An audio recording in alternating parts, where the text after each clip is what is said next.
Bir кездерде Қытайдың императоры өлкөнүн бардык аттуу баштуу тарыхчыларын чакырат да мындай тапшырма берет. Мага бүтүндөй адамзаттын тарыхын китеп кылып жазып бергиле.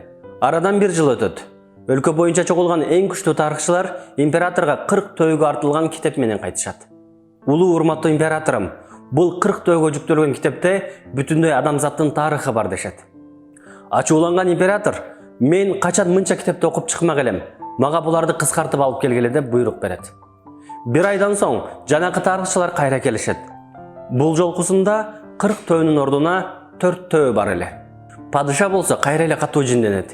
Күн чыгыш менен күн батыштын ортосунда эдегейсиз чоң өлкөнү башкарып жатып, качан 4 төөгө артылган китепти окуганга жетишем деп кыйкырат. Арадан bir жума өтөт.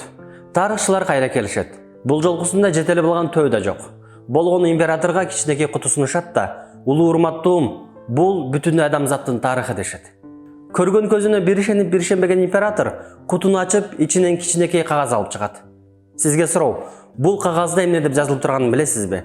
Кагазда бүтүндөй адамзаттын тарыхы, төрөлүштү, жашашты жана өлүштү деп гана жазылып турган болот.